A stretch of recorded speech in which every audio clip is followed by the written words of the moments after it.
Hello everyone. आज हम अपना लास्ट चैप्टर हॉटलाइन मेंटेनेंस पढ़ेंगे। हॉटलाइन मेंटेनेंस वैसे आप सबके लिए काफ़ी स्कोरिंग है और इजी भी है। तो इसके जो क्वेश्चंस आते हैं उसमें आपको ये पूछ सकता है कि what do you understand by hotline maintenance, या फिर उसके प्रिंसिपल्स क्या हैं, या पूछ सकता है कि आपके इम्पोर्टेंस क्या है हॉटलाइन मेंटेनेंस की। तो मैं आपको शॉर्ट में बताती हूँ। वैसे सभी लोग जानते हैं हॉटलाइन मेंटेनेंस वो होता है जिसमें कि विदाउट इंटरप्शन पावर सप्लाई को बिना डिस्कनेक्ट किए अगर हम मेंटेनेंस वर्क कर रहे हैं तो वो आपका कहलाता है हॉटलाइन मेंटेनेंस। ठीक है। तो होता यह है कि ये जो हॉटलाइन मेंटेनेंस होता किया जाता है वो ट्रांसमिशन लाइन पे अधिकतर ज़्यादातर समय पे किया जाता है, जहाँ पे कि डिसकनेक्ट करना बहुत ही मुश्किल हो जाता है, क्योंकि पावर सप्लाई आपकी एक तो कनेक्टेड रहती है ना, जो ग्रिड बना रहता है उसमें अगर एक साइड से अगर आपने डिसकनेक्ट कर भी दिया है ना, सपोज़ करिए हाई वोल्टेज ट्रांसमिशन लाइन जा रही है, एक साइड से डिसकनेक्ट कर दिया और वो ट्रांसफार्मर से दूसरे लो वोल्टेज लाइन से कनेक्टेड है, तो वो मतलब लो वोल्टेज साइड से भी वो कनेक्टेड ही रहेगा। इसका मतलब ये नहीं हुआ कि आप डिसकनेक्ट हो गए, तो ये काफ़ी डेंजरस हो सकता है। ठीक है, इसलिए हॉटलाइन मेंटेनेंस करना काफ़ी इम्पॉर्टेंट हो जाता है। ये अगर हॉटलाइन मेंटेनेंस की अगर बात कर रहे हैं तो ट्रांसमिशन लाइन की हम बात कर रहे हैं, राइट। तो ट्रांसमिशन लाइन जो ट्रांसमिशंस होते हैं हाई वोल्टेज पे ही जनरली किए जाते हैं, आप सबको मालूम है। तो अगर हाई वोल्टेज लाइन पे अगर कंडक्टर्स पे के पास अगर जा कर के कोई लाइनमैन या वर्कर काम कर रहा है तो उसकी जो इलेक्ट्रिक फील्ड है उससे भी आपके लाइनमैन पे अफेक्ट होता है, राइट। उसको भी उससे कुछ प्रॉब्लम हो सकती है। ठीक है, तो उसकी वो डिपेंड करता है कि आपका हाई वोल्टेज कितना है और उसकी पोजीशन क्या है, कितना डिस्टेंस उसने मेंटेन किया है। ठीक है, ये सारे फैक्टर्स रिस्पॉन्सिबल हैं कि आपको कितना आप उससे अफेक्ट हो रहे हैं। ठीक है, तो अगर प्रिंसिपल अगर एग्ज़ाम में आता है कि प्रिंसिपल्स क्या हैं हाई हॉटलाइन मेंटेनेंस या लाइव लाइन मेंटेनेंस के, तो जनरली दो प्रिंसिपल्स पे ये बेस्ड रहता है। तो बहुत ज़्यादा डिफ़िकल्ट नहीं है। प्रिंसिपल ये है कि पर्सन जो काम कर रहा है, जो लाइनमैन उस पर काम करते हैं हॉटलाइन मेंटेनेंस पे, तो वो he should be insulated from ground. किसी तरह का कनेक्शन नहीं होना चाहिए उस पर्सन का, है ना, क्योंकि वो टच कर रहा है लाइव लाइन का।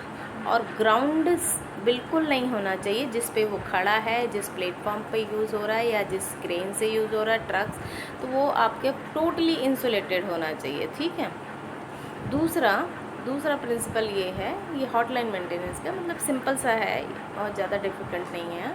इसमें ये है दूसरा कि ये जो the person should be provided with shielding metallic cage, मतलब वो एक जो फेराडे केज कहलाता है ये, है ना। तो ये आपका जो फेराडे केज है, ये आप उसमें अगर पर्सन रह कर के काम कर रहा है, मेंटेनेंस वर्क कर रहा है, तो ही विल बी प्रोटेक्टेड। तो वो है कि वो इस प्रिंसिपल पे डिपेंड बेस्ड रहता है कि ये जो फेराडेज केज है, ये जितने भी इलेक्ट्रिक फील्ड का जो स्ट्रेस रहता है, इलेक्ट्रोमैग्नेटिक वेव्स जो रहती हैं हाई वोल्टेज के कारण, उसको वो प्रोटेक्ट करता है। मतलब ये आपकी कंडक्टिंग मटेरियल, कंडक्टिंग वायर्स या मेटल्स की रॉड से भी बना होता है, और जो लाइव कंडक्टर उससे अगर टच में रहा है ना, रहता है, और लेकिन आपका ये ग्राउंड से इंसुलेटेड रहता है, राइट। तो पर्सन जो वर्क कर रहा है उसको भी, उसकी भी लाइफ सेफ रहती है, वो भी सेफ रहता है just because of this Faraday.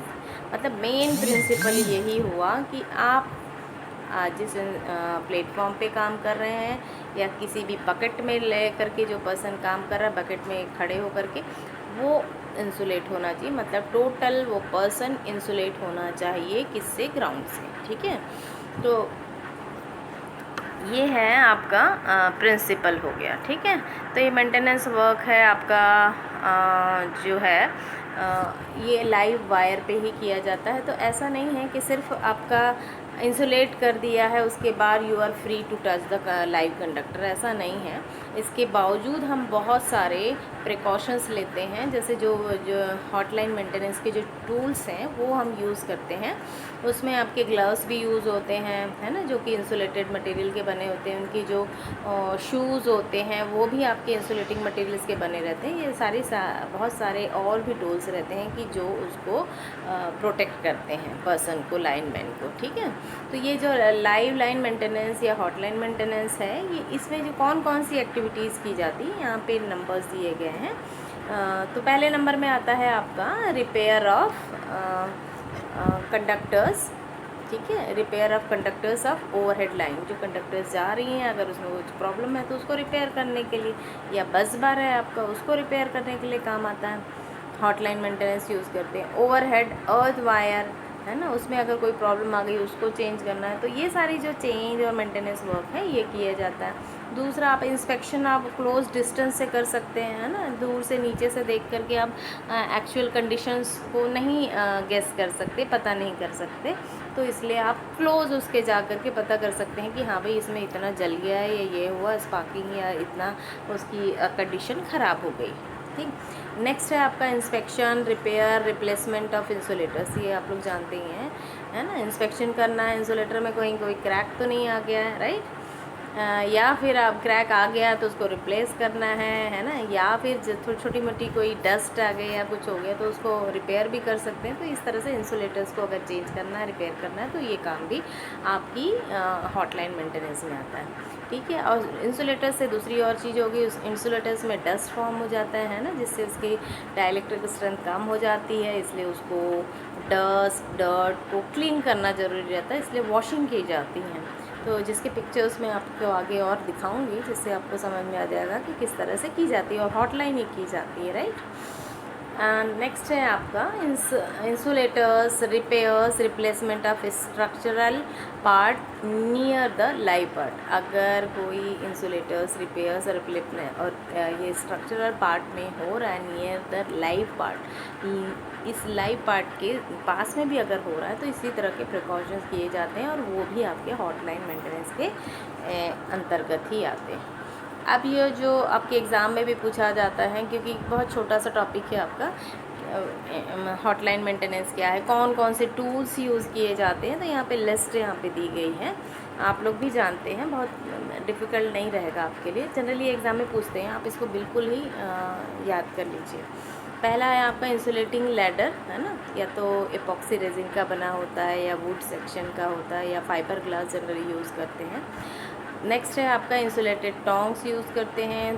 Third है आपका क्लिप ऑन इंस्ट्रूमेंट्स यूज़ करते हैं, डायरेक्टली टच नहीं करते हैं, है ना, अगर कोई इंस्ट्रूमेंट यूज़ कर रहे हैं। तो रॉड फॉर इंस्टॉलिंग नहीं, अनइंस्टॉलिंग अर्थ कनेक्शन क्लैम्प, है ना, ये रॉड यूज़ करते हैं, उसको अनइंस्टॉल करनी है, थोड़ा सा गलत लिखा हुआ है। नेक्स्ट है आपका स्काई लिफ्ट, मतलब जो प्लेटफॉर्म जिस पे खड़े होकर, है ना, एंड फैराडे केज जिस पे खड़े होकर के ऊपर तक ले जाते हैं ना, स्काई लिफ्ट वो यूज़ करते हैं, या ट्रक यूज़ करते हैं, या फिर चलती फिरती मोबाइल वैन ही रहती जो पूरी इंसुलेटेड रहती है, ठीक है। नेक्स्ट है आपका टेलीस्कोपिक इंसुलेटिंग प्लेटफॉर्म, ये टेलीस्कोपिक इंसुलेटिंग प्लेटफॉर्म भी यूज़ करते हैं डिपेंडिंग अपॉन द रिक्वायरमेंट कि कैसी ज़रूरत पड़ी, ठीक। नेक्स्ट है आपका इंसुलेटिंग ग्लव्स यूज़ करते हैं, ये स्पेलिंग यहाँ पे गलत है, ठीक है, ये आप भी जानते हैं। इंसुलेटिंग शूज़ यूज़ करते हैं, इंसुलेटिंग मैट्स यूज़ करते हैं जिस पे वो खड़े होते हैं, इंसुलेटिंग सपोर्ट्स, जो सारी जो चीज़ें रहती हैं मैं आपको पिक्चर में सामने बता दूँगी आगे कि किस तरह से सारी चीज़ें इंसुलेटेड रहती हैं, ठीक है। स्पेशल टाइप की ड्रेस भी ये पहनते हैं जो कि वायर मेश रहता है, which can be earth to the cage, जो कि केज से कनेक्टेड रहती है, मतलब वो लेकिन सारा कुछ अर्थ से वो मतलब नहीं है कि आपका अर्थिंग कर दिए, ठीक है। तो ये स्पेशल ड्रेस भी वो यूज़ करते हैं। अब देखिए कि ये जो आपके एक्टिविटीज़ हैं ये हॉटलाइन मेंटेनेंस की, इसमें अब नेक्स्ट जो आ रहा है आपका, ये जो मेथड्स यूज़ करते हैं, मैं थोड़े पिक्चर्स दिखा रही हूँ आप लोगों को। ये देखिए, ये लाइनमैन जो है आपका वर्क कर रहा है हॉटलाइन मेंटेनेंस। ये जो जनरली जो मेथड्स यूज़ करते हैं हॉटलाइन मेंटेनेंस में, हॉट स्टिक वगैरह भी यूज़ करते हैं, आप आगे पिक्चर में दिखेगा। Insulating gloves, rubber gloves use करते हैं, बेयर हैंड भी करते हैं, है ना, अगर फुल्ली अगर इंसुलेटेड है वो तो बेयर हैंड भी अगर कोई मेंटेनेंस वर्क है तो करते हैं। हेलीकॉप्टर्स भी यूज़ होते हैं जिसके पिक्चर आगे फिर से मैं आप लोगों को दिखाऊँ। अच्छा, ये एक और है आप लोगों को, ये देखिए इंसुलेटिंग स्ट्रिंग वॉशिंग, ये देखिए ये टॉवल में इंसुलेटर्स है, उसको हेलीकॉप्टर से वॉश किया जा रहा है, ठीक है। ये देखिए बेयर हैंड जो टेक्निक हमने देखा था, इसमें देखिए कि ये आपके ट्रक्स वगैरह यूज़ किए हैं, ये प्लेटफॉर्म एयरलिफ्ट करके इनको, ये देखिए मेंटेनेंस वर्क किया जा रहा है। नेक्स्ट है आपका, ये भी है conductor sleeve joint replacement insulated bucket truck. वो जो ट्रक्स खड़ी थी इंसुलेटेड, ये जो बकेट्स हैं इसमें लाइनमैन जो पर्सन्स हैं वो इसमें देखिए हैं और टोटली ये इंसुलेटेड है आपका। नेक्स्ट ये जो हॉटलाइन वॉशिंग जो सब स्टेशन के दिख रही है, ये देखिए यहाँ पे हॉटलाइन, ये इसका मतलब ये नहीं है कि वो उसने पाइप पकड़ के डायरेक्टली वो कर रहा है। जो पाइप है और उसकी ड्रेस है, उसके जो शूज़ हैं सारे इंसुलेटेड हैं। अच्छा, ये इसके साथ में ही इसमें लिखा हुआ है व्हाट आर द एडवांटेजेस। तो advantages of high voltage hotline maintenance है, तो इसमें देखिए कि एडवांटेजेस आप भी लिख सकते हैं, बहुत ज़्यादा नहीं है लेकिन काफ़ी इम्पॉर्टेंट है, राइट। पहला है आपका नो शटडाउन और आउटेजेस रिक्वायर, है ना, किसी तरह का आपको शटडाउन करने की ज़रूरत नहीं है। ब्लैकआउट नहीं कर सकते हैं क्योंकि ये तो रिक्वायरमेंट रहती है कस्टमर की, बहुत इम्पॉर्टेंट कस्टमर्स रहते हैं ना, इंडस्ट्रीज़ वगैरह में जाता है, ठीक है। और दूर दूर तक ये ट्रांसमिशन जो हमारी इलेक्ट्रिक सप्लाई है ना, इलेक्ट्रिकल एनर्जी है उसको सप्लाई ट्रांसमिट करते हैं, तो उसको डिस्कनेक्ट करना थोड़ा डिफ़िकल्ट हो जाता है। और दूसरा है time and money saved as power generation and transmissions are not disrupted while the job is done. तो टाइम और मनी दोनों सेव होती है, आपका काम चल रहा है without disturbing the electrical power, है ना, तो इस तरह से आपका टाइम और मनी दोनों सेव हो जाता है। तीसरा आपका improves the dielectric strength of insulator. तो ये क्या है कि आपका हॉटलाइन में ही अगर इंसुलेटर्स को डिस्टर्ब किए बिना अगर हम काम कर लेते हैं मेंटेनेंस, तो ये डिस्टर्ब नहीं होता है, उसकी लाइफ बढ़ जाती है, डाइलेक्ट्रिक स्ट्रेंथ बढ़ जाता है। चौथा है आपका increase the life of insulator. वही चीज़ हो गई, आप अगर अच्छे से उसको यूज़ कर रहे हैं बिना डिस्टर्ब किए, है ना, तो वो क्या होता है, उसकी लाइफ बढ़ जाती है इंसुलेटर्स की, ठीक। नेक्स्ट है आपका रिड्यूसेस ट्रांसमिशन लॉसेस, भी आपके रिड्यूस हो जाते हैं, ठीक है। बार बार शट डाउन या फिर से स्टार्ट करने में थोड़े से ट्रांसमिशन लॉस, क्योंकि आपकी स्टेबिलिटी आपकी अफेक्टेड हो जाती है। वो नेक्स्ट और इसमें बता देंगे। यहाँ पे एक और पिक्चर है आपका, क्लासिक हॉट स्टिक टेक्निक की बात कर रहे हैं। देखिए यहाँ पे स्टिक वगैरह भी यूज़ करते हैं, ये देखिए ये स्टिक है यहाँ पे ट्रांसमिशन लाइन में, इसको कुछ रिपेयर करने के लिए या कुछ काम करने के लिए हॉट स्टिक भी यूज़ की जा रही है। नेक्स्ट एक और चीज़ है आपके एडवांटेजेस के साथ में, यहाँ पे यहाँ पे बेनिफिट ऑफ हॉटलाइन मेंटेनेंस भी दिया गया है आपका। तो यहाँ पे बेनिफिट्स में हम देख लेते हैं कि ये जैसे ही हम कह रहे हैं कि ट्रांसमिशन लाइन को हम बिना डिस्कनेक्ट किए करते हैं हॉटलाइन मेंटेनेंस, तो उससे क्या है कि stability of the grid increases. Stability आप लोग समझते हैं, अगर शट डाउन किया जाएगा और अचानक से आपका लोड कट ऑफ होगा, उसके बाद अचानक से आप जोड़ते हैं, है ना, फिर से कनेक्ट करते हैं, तो स्टेबिलिटी डिस्टर्ब हो जाती है। मतलब पहले सिस्टम को स्टेबल होने में थोड़ा सा टाइम लगता है, राइट। तो stability increases and reduces the probability of permanent circuit interruption, ठीक है। दूसरा है आपका avoid accidents increasing safety at work. मतलब इसमें जो है एक्सीडेंट्स अवॉइड किए जा सकते हैं अगर आपने प्रॉपर प्रिकॉशंस रखा है। तो सबसे बड़ी बात यह है कि विदाउट इंटरप्शन सारी चीज़ें हो रही हैं, है ना।